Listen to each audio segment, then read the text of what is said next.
ሰላቱ ወሰላሙ ዐላ ረሱሊላህ ሰለላሁ ዐለይሂ ወሰለም እና ይሁዳ ወይም ሮይቤል ቀሚሱን ይዞ ወደ ያዕቁብ በሚመጣበትና ፊታቸው ላይ በሚጥል ጊዜ ያው ልጃቸው እንደተገኘ ተረዱ ማን ነው ከሁኔታው በደስታ ፈንዲቀው ልጅ ተገኘ እንደ አሉ አዎን አሏቸው እና መጀመሪያ እንትን ሲሉ ዲናቸው ነውና የሚያሳስባቸው አላህ ረሱሎች ከይፈ ወጀተብኒ ያሉት እና ልጅ በምን ሁኔታ ነው ያለው መጀመሪያ አካል በህይወት መገኘቱ አንድ ደስታ ቢሆንም እንደገና ደግሞ በምን ሁኔታ እንዳለ ማወቅ ጉጉት አደረባቸው ማለት ነው እና እውነት በጤንነቱ በህይወቱ አለ ሲሏቸው አዎን አለ ኢነሁ መሊኩ ሚስር አላቸው የምስር ሀገር ንጉሱን ወልሃል እኮ ሲሏቸው ማሊ ወሊል ሙልክ አሉ የአላህ ረሱል እና ስልጣንና እኔ ምን አገናኘን አሉ ስለ ስልጣን አይደለም ጠይቅህ ከይፈ ወጀተ ዲነህ አሉ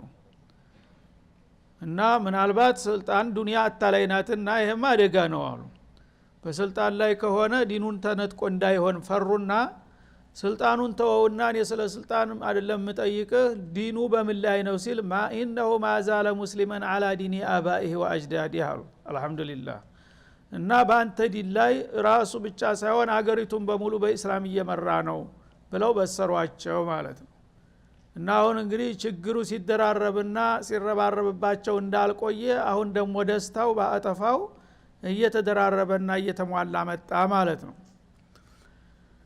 እና እዛ ደርሰው ያው ራሳቸውና ህዝቡ በአጠቃላይ አቀባበል አደረገላቸው ወረፋ አበወይሂ አለል አርሽ ወላጆቻቸውን በዙፋኑ ላይ አስቀመጡና ወኸሩ ለሁ ሱጀዳ እነሱም ደስታቸውን ለመግላት ለዩሱፍ ክብር መሬት ላይ ወርደው ተደፉ ሱጁድ ለአላህ ሹክር እንዲሆን ወቃለ ያ አበቲ هذا تأويل رؤياي አሁን እንግዲህ በህፃንነቱ ገና በ12 እድሜ ላይ ያለ ያየው መናብ ትርጉሙ መጣ ማለት ነው ጊዜው ሲደርስ ልክ ያ ሱጁድ በሚደረግበት ጊዜ ፀሐይና ጨረቃ 11 ከዋክብት ጋር ሲሰግዱልኝ ያየው የሚለው መናም ቀጥታ ትርጉሙ ፊታቸው ላይ አሁን በራ ማለት ነው ያን ጊዜ አባዬ ሆይ አሏቸው ተብዙ ዘመናት በፊት እነ በመናሚ አየሁ ብዬ የነገርኩ ነገር ትርጉሙ ይሄ መሆኑ ነው እንደ በማለት ጠየቋቸው ማለት ነው አይወን ይሄ ነው እኮ ልጅ ጊዜው ሲደርስ ነው የሚፈታው መናም በማለት አረጋገጡላቸው እሳቸው ቀድ ጀዐለሃ ረቢ ሐቃ ይሄ መናም እንግዲህ ካየሁት አንስቶ ይሄው ዛመታት አስቆጥር ያለሁኝ ዛሬ እንደዚህ ደርሶ አየዋለሁኝ ብዬ አላሰብኩም ነበር ጌታ ያለው ነገር አይቀርምና ያ ያሳየኝን ነገር ጌታ ያረጋገጠው ማለት ነው ሲሏቸው አዎን አረጋገጠ ወቀድ አህሰነ ቢ ኢዝ አኽረጀኒ ሚነ ሲጅኒ ይሄ እንግዲህ ትልቅ ስጦታ ነው ለኔ ግን የጌታ ስጦታ ይሄ ብቻ አይደለም ከዛ በኋላ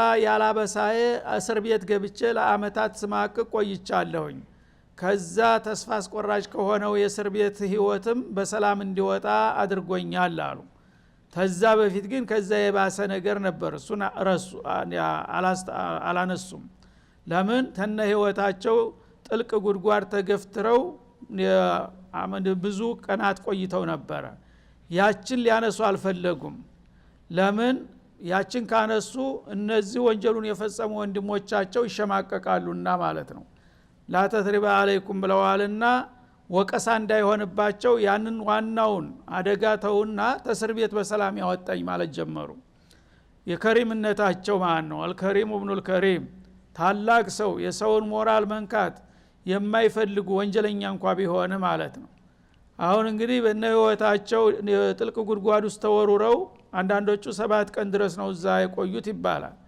ያ ሁሉ ሁኔታ ያለፈባቸው በቃል እንኳን ደረጃ ታለቀልኝ በኋላ ጉድጓድ ውስጥ በስብሸል ቀርታልኩ በኋላ ያወጣይ ጌታ ማለት ይገባቸው ነበር ማለት ነው ይሄን ታልኩ ግን ማነው ጉድጓድ የወረወረው የሚለው ጥያቄ ስለሚነሳ እነዚህ ሰዎች አልወቅሳችሁም ብሎ ሲያበቃ እንደገና ጀመረ ወቀሳውን ሊሉ ነው ያ እንዳይሆን እሱን ዘለው ተስር ቤት በሰላም ያወጣይ ጌታ አሉ ወጃአ ቢኩም ሚነል በድዊ እናንተን ደግሞ ተገጠራማው ክልል ተከነዓና ገር ተኪናና ያ በሰላም አምጥቶ ሊያገናኘኝ ለሆነው ጌታ ምስጋና ይድረሰው አሉ እና እነዚህ እነ ነብዩላህ ያዕቁብ የሚኖሩት በገጠራማ ቦታ ነበረ ግበል አርቢዎች ነበሩ ከዛ አምጥቶ ይሄው የዚህ የሰለጠነ አገር መሪ አደረገን ማለታቸው ነው من بعد أن نزغ الشيطان بيني وبين إخوتي سبحان الله እና እርጉሙ ዲያብሎስ ሰይጣን በእኔና በወንድሞቼ መካከል ታናከሰም በኋላ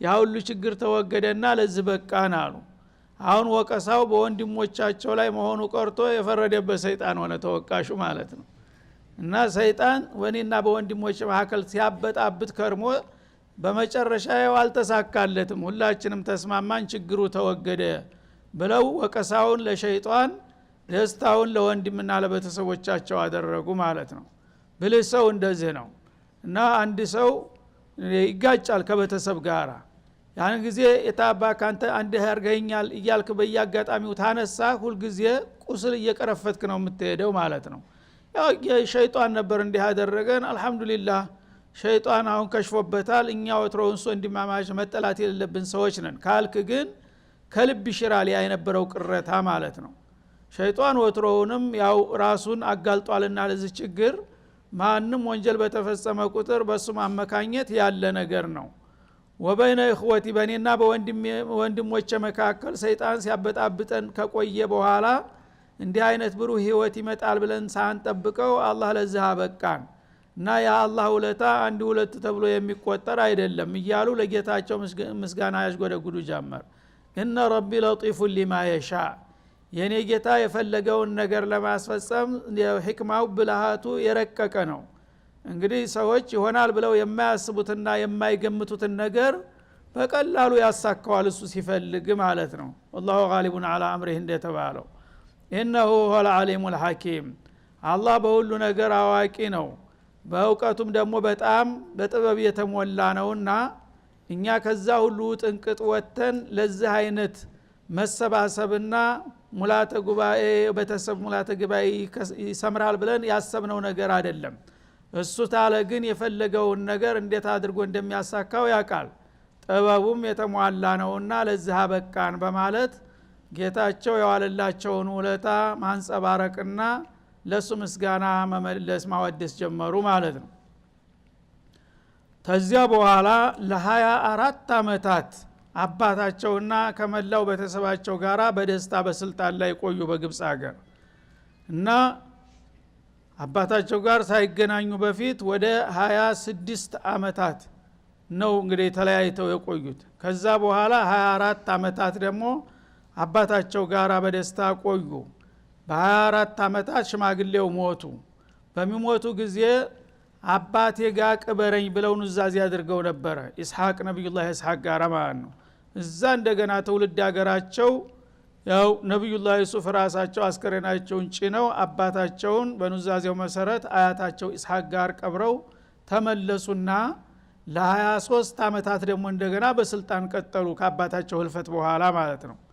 ከዛ በኋላ ያው ዙሮ ማለቅ አይቀርምና የሳቸውም አጀል ሊደርስ ነው አጀላቸው እንደተቃረበ ሲሰማቸው የሚከተለውን ዱዓ አደረጉ ማለት ነው ረቢ ቀድ አተይተኒ ጌታዬ ሆይ አሉ በእርግጥ ቀድ አተይተኒ ሚነል ሙልክ ያላሰብኩትና ያልከሰብኩት የሆነውን ትልቅ ግዙፍ የሆነ ስልጣን በእርግጥ ሰተኝ ቆይቻለሁ አሉ ወዓለምተኒ ሚን ተዊል አልአሐዲስ ማንም ሰው ደግሞ ሊያቀው የማይችለውን ጥልቅ የሆነ የመናም ፍችም አስተምረህኛል በሱ ሰበብ ነውና ፈረጃው የመጣው ማለት ነው ፋጢረ السماوات والارض ሰማያትና ምድርን ብቻህን ያለ ረዳት የፈጠርከውና ሁሉን ነገር የደበርከው ጌታዬ ሆይ አሉ አንተ ወልይ في الدنيا والآخرة በዚህ በቅርብ ህይወት ላይ እስካለሁኝ ዋቤ ደጋፌ አንተ ነህ ለብዙ አመታት ከቤተሰብ ከሀገር ከዘመዴ ጠፍቼ አንተ ብቻ በእንክብካቤ ጠብቀህ ነው ለዚህ ደረጃ ያበቃኸኝ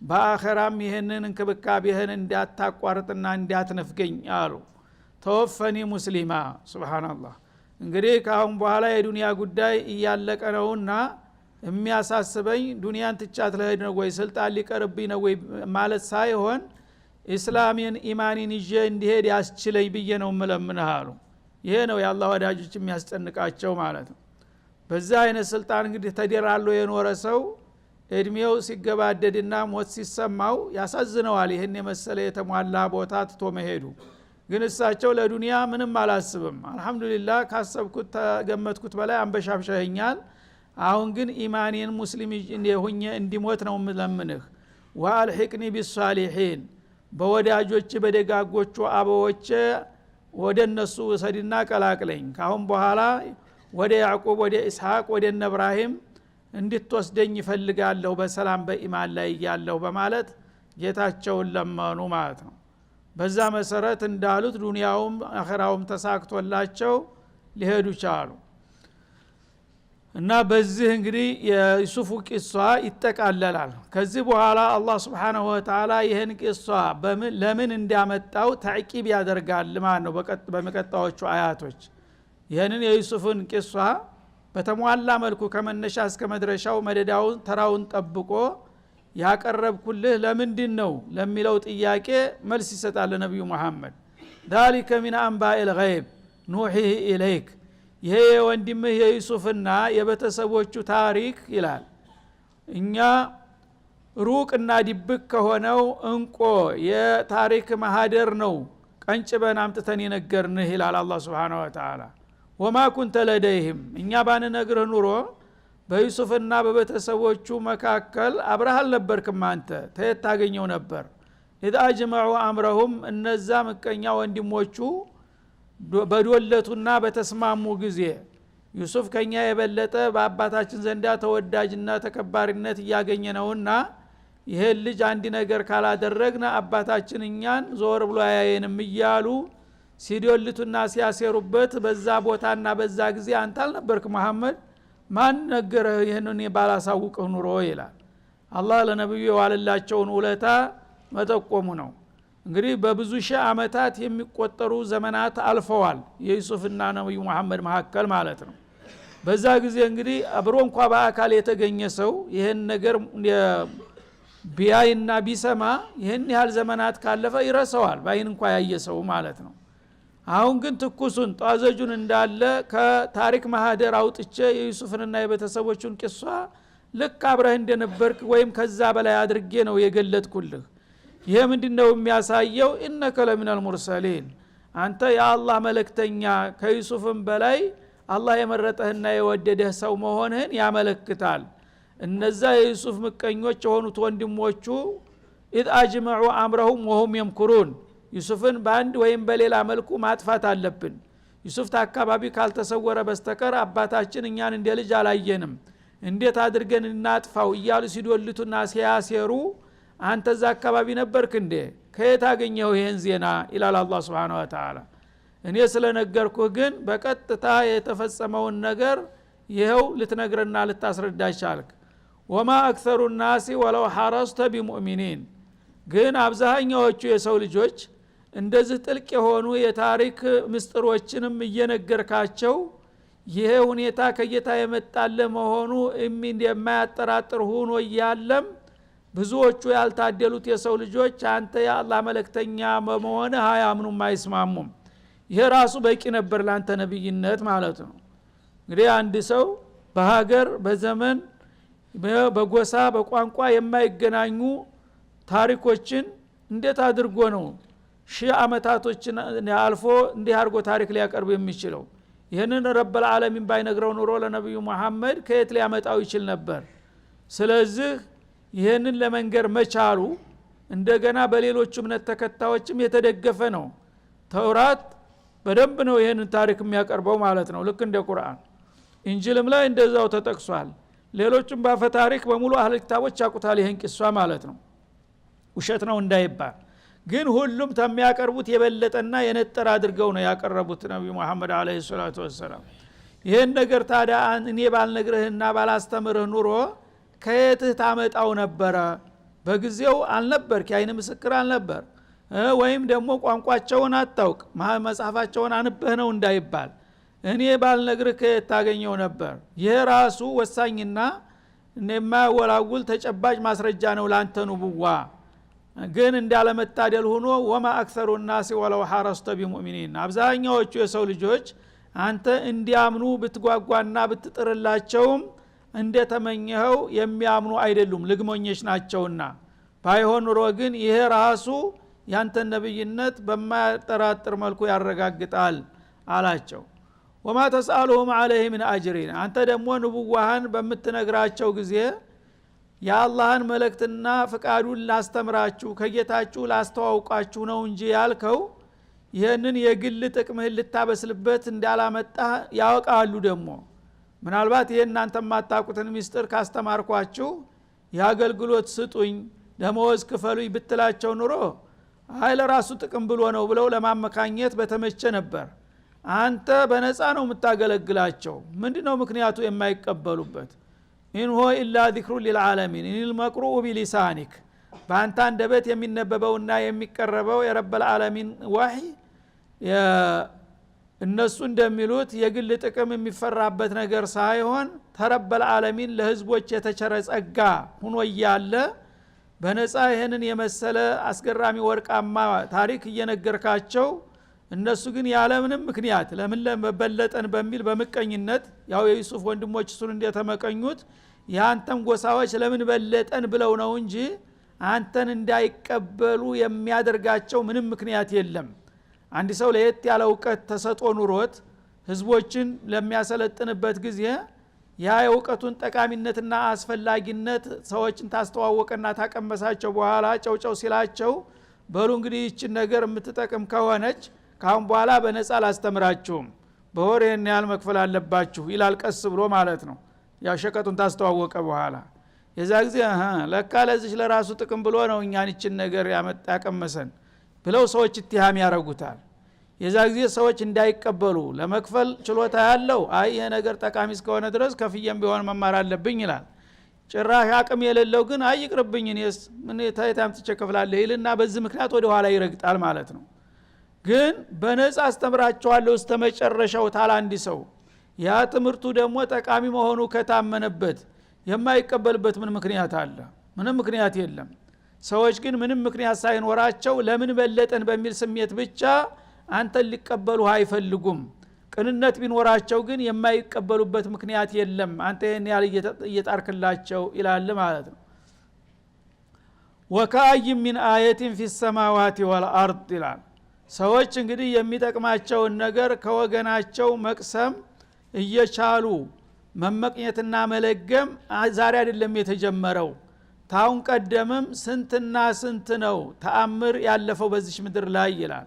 በሰማያትና በምድር ዙሪያ በሁለቱ ዓለም መካከል የጌታን ምንነትና ማንነት የሩሱሎችን አስፈላጊነት የሚጠቁሙና የሚያመላክቱ የሆኑ ብዙ መረጃዎች አልፈዋል በዓለማችሁ ላይ ይላል። የሙሩና አለይሃ ሰዎች እነዛን መረጃዎች እየታዘቧቸው ግራና ቀኝ እያስተዋላቸው ያልፋሉ። ወሁም አንሃ ሙዕሪዱን እነሱ ከሷ ቸል ያሉ ሆነው ይላል። እንግዲህ ሰዎች ነብይ እንኳን ባይላክላቸው ኩቱብ እንኳን ባይወረድላቸው ይሄ የሚኖሩበት ምድር ራሱ የተከፈተ መዝገብ ማለት ነው። አቅል ላለው ሰው ቅን አመለካከት ላለው ሰው በዚህ በምድር ላይ ስትሄድ ምን ታያለህ? ፊት ለፊትህ የተለያዩ ፍጥረታቶችን ታያለህ። ወደ ግራም ስትዞር እንደዛው፣ ወደ ቀኝም ወደ ላይም ቀጥ ስትል ፀሐይን፣ ጨረቃን፣ ከዋክብትን፣ ጨለማን፣ ብርሃንን፣ ዝናብን፣ ዳመናን ታያለህ። ወደ መሬት ስትመለከት ደግሞ እጽዋትን፣ እንስሳትን፣ ነፍሳትን ቁጥር ስፍር የሌለው ነገር ታያለህ። እነዚህን ነገሮች ሁሉ ማናስገኛቸው ብሎ ቢጠይቅ አንዲ ሰው በአቅሉ መልሱ ግልጽ ነው ማለት ነው። ረበል ዓለሚን ይሄን ሁሉ የፈጠረው ማለትን ያቃል። ይህንን ካወቀ በቀጥታ ነብይ ባይልክለትና ኪታብ ባያወርድለት እንኳን የዓለም አለቃ መሆን የሚገባው ይህን ሁሉ ያስገኘው ኃይል ነው። ስለዚህ እኔ እሱ ጋር መተዋወቅ አለብኝ ሊል ነበረ የሚጠበቀው በሰው ልጅ ማለት ነው።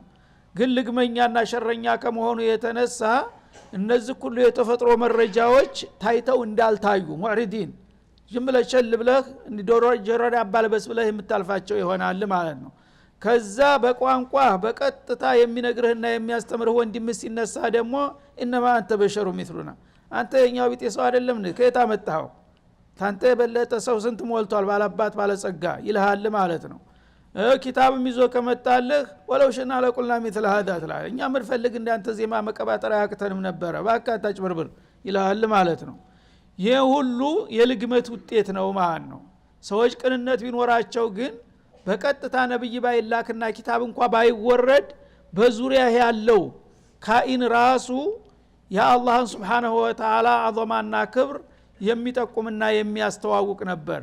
እነዚህን ሁሉ መረጃዎች አይተው እንዳላዩ ወደ ግራና ወደ ቀኝ ዘወር ሳይሉ ዝም ብለው የሚያልፉት ስንቶቹ ልግመኞች ናቸው ይላል። ወሁም አና ሙዕሪዱን ከአያቱላህ አያተል ከውን ማለት ነው። አያት ሲባል ሶስት ትርጉም አለው። ታሁን ቀደም ተደጋግሞ እንደተባለው አንደኛ ያው ከአላህ የሚመጡ የቁርአን አንቀጾች አያት ይባላሉ ማለት ነው። ሁለተኛ አያተል ከውን ይባላል። አያተል ከውን ማለት ተፈጥሯዊ መረጃዎች ማለት ነው። በአጠቃላይ ፀሐይ፣ ጨረቃ፣ ከዋክብት፣ ሌሊት፣ ቀን የሚባሉት በአለም ዙሪያ ያሉ ነገሮች አላህ እንጂ ሌላ ሊሰራቸው የማይችሉ ነገሮች የአላህ ተአምር ናቸው። አላህ መኖሩን የሚጠቁሙ ናቸው። ለምን አንድ ስራ የሰራተኛውን ይጠቁማልና ማለት ነው። ሶስተኛ ሙዕጂዛት ማለት ነው። በነብዮች በኩል ለየት ያለ ተራሰው ሊሰራው የማይችል ነገር ይሰራሉ። ያም ሙዕጂዛ አያት ይባላል። እነዚህ ሁሉ አያቶችን አይተው እንዳላዩ ዝም ብለው ገሸሽ አርገው የሚያልፉ ልግመኞች ብዙ ናቸው። ዛሬ አልተጀመረም። እንደዚሁ የሚደናቆሩ ሰዎች እስከ ዛሬም በዚህ ምድር ላይ ብዙ አልፈዋል እና አትበሳጭ እና አቡለሃብ እና አቡጀል ያው አንተን ቢያንጓጥጡህ አያስገርምም። የነሱ አይነት ልግመኞች ብዙ አልፈዋልና ይላል። ወማ yu'minu አክሰሩሁም ቢላህ ኢላ ወሁም ሙሽሪኩን። የሚገርመው ደግሞ ተነጭራሹ አናምንም ብለው የለገሙት ብቻ ሳይሆኑ አምነናል ብለው ደግሞ የእምነት ጉዞ የጀመሩትም አብዛኛዎቹ እኔ እንደምፈልገው ንጹህና ፍጹም የሆነ እምነት አይቀበሉም እነሱ ሽርክን ያቀላቀሉ ቢሆን እንጂ ይላል። ሱብሃንአላህ። መጀመሪያዎቹ የለየላቸው አንተ ተማን በልጠህ ነው በቃ አንተ ሳህር ነህ፣ ካህን ነህ፣ ሻዒር ነህ፣ ነብይ አይደለህም ብለው ካዱ ማለት ነው። አምነናል ያሉት ደግሞ ሙናፊቆቹ ማለት ነው። ለአባፋቸው አምነናል ይሉና ከዛ በኋላ ግን ያንን የለመዱትን ያደጉበትን ሽርክ እንደገና ይቀላቀላሉ፣ ይበርዙታል ማለት ነው። በአንድ በኩል አምኛለሁ ይላል፣ ነብዩ ጋር ይሰግዳል፣ በሌላ በኩል ደግሞ ነብዩን መልሶ ያማል ማለት ነው። እንደዚህ ነው የሰው ልጆች ባህሪ። እና አላህ ያደላቸውና የመረጣቸው ግን መጀመሪያውኑ ሙሉ በሙሉ ያምናሉ። ታመኑም በኋላ ደግሞ ሽርክን አይበረዙም። ምክንያቱም ሽርክ ከኢማን ላይ ከገባ ምግብ ላይ መርዝ እንደተጨመረበት ነው የሚሆነው። ወዳውኑ ይወድማል፣ ተጥቅም ውጭ ይሆናል ማለት ነው። ስለዚህ መጀመሪያውኑ ጥቅልል ብሎ ማመን ይጠበቅበታል። ካመነ በኋላ እንደገና ላውን አማኝ ውስጡን እንደገና ተባይ ከሆነ ግን ይህም እምነት የትም አያደርስም። ዙሮ ዙሮ ያው ኩፍር ነው የሚሆነው ማለት ነው። ወማ yu'minu አክሰሩሁም ቢላህ ኢላ ወሁም ሙሽሪኩን። አምነናል የሚሉት አብዛኛዎቹ አለ፣ ጥቂቶቹ እንዳሉትም አማኞች ናቸው። አምነናል ከሚሉት ብዙዎቹ በየዘመኑና በየሀገሩ ሽርክ ሳይቀላቅሉ አያምኑም ይላል። ይሄ በጣም አስጊ የሆነ አያት ነው። እንግዲህ ትናንትም ዛሬም ነገም የሚቀጥል ነገር ነው ማለት ነው። አንድ አምኛለሁኝ ስላልክ ብቻ ፍጹም ሆነህ አትኮፈስ። ሽርክ ሊኖርብኝ ይችላል የሚለውን ነገር እንድትገነዘብና ራስክን እንድትገመግም ያደርጋል። ይህ አያት ማለት ነው። አማኝ ነኝ ያለው ሁሉ እንዳለው አማኝ ሊሆን አይችልም። ሽርክ ሳይቀላቀልበት የሚያምኑት በጣም አቀለል ቀሊል ናቸው እያለ ነው አላህ Subhanahu Wa Ta'ala። በቀጥታ እንኳን ባያሻርኩ በእጅ አዙር ያሻርካሉ። በገሃድ የሚታይ ጣዖት ባይኖራቸው መንፈሳዊ ጣዖት ይኖራቸዋል። ስለዚህ አፈራይተ አማን ተخذ ኢላሃሁ ሀዋ ወአደላሁ الله على علم ይላል። ሰዎች ብዙዎቹ በአለም ላይ ያሉ ሙሽሪኮች የተለያየ ቅርጻ ቅርጽ አውልታቶች አሏቸው የሚሳለሟቸው። ሌሎቹ ደግሞ የማይታይ የማይዳሰስ በስሜት ብቻ የሚያመልኳቸው ነገሮች አሉ። እሱ ምንድነው? ሀወን ነፍስ ይላል። የፈለገውን ደስ ያለኝን እኔ ያልኩትን ብቻ እንዲህ አይነት ነገር ነው ደስ የሚለኝ የሚለውን የሚከተል ሰው ያ ደስ የሚለውን ፍላጎቱን የሚያሳድድ ከሆነ ያ ነገር አላህ ይወደዋል አይወደውም ሳይል እሱ የሚፈልገውን ነገር ብቻ የሚያሳድድ ከሆነ ያ ልብ ውስጥ ያለ ስሜት ራሱ ጣዖት ሆኗል። ሌሎቹ ጣዖታቸውን ቤታቸው መቅደሳቸው አስቀምጠውት በአንድ ለስራ እንኳን ሲወጡ የተወሰነ ጊዜ ይለያያሉ ማለት ነው። አንተ ግን እድሜ ልክህን ተሸክመው ነው የምትዞረው ልብ ውስጥ ማለት ነው። ሀወን ነፍስ እና የነፍስያ ስሜት እኔ ያልኩት ይሁን ማለት ግትርነት የመሳሰሉ ነገሮች የሽርክ ርዝራዦች ናቸው ማለት ነው። ለምን ሙስሊም ማለት ስሙ የሚያመለክተው ሙስተስሊም ሊአምሪላህ ሁለንተናዊ ስሜትህን ለአላህ ማስገዛት ማለት ነው። አንተ ፍላጎትህ لا يؤمن احدكم حتى يكون هواه تبعا لما جئت به አሉ አለበለዚያ አንድ ነገር ላይ ስትደርስ እችን እንኳን አልቀበላትም እችን እንኳን አትዋጥልኝም ለምን ሲል ደስ አይለኝም ታልክ ደስ አይለኝም የሚል ጣዖት ነው የምታመልከው ማለት ነው ስለዚህ እችን ነገር እንግዲህ አላህ Subhanahu Wa Ta'ala ለመጠቆም ነው አሁን አብዛኛዎቹ ሙእሚናን የሚሉ ሰዎች ዛሂሩ እንኳን ሙእሚን ቢመስሉ ውስጡን ሽርክ ሳይበርዙና ሳይቀላቅሉ እንደ ቃላቸው ፍጹም ሙስሊሞች ሆነው አይገኙም ይላል ማለት ነው ይሄን ታልተላቀቁ ደግሞ ተሽርክ ነፃ ሆነናል ሊሉ አይችሉም አፋሚኑ አንተ እቲየሁም ጋሽየቱ ሚን አዛቢላህ ይላል ታዲያ እንዲህ አይነቶቹ ልግመኞች የአላህን ታምሮች እና ማረጋገጫ መረጃዎች እያዩና እየጎበኙ አውቀው እንዳላወቁ አይተው እንዳላያዩ የሚሆኑ ሰዎች በዚህ ተንቆላቸውና ልግመታቸው ሳቢያ አላህ Subhanahu Wa Ta'ala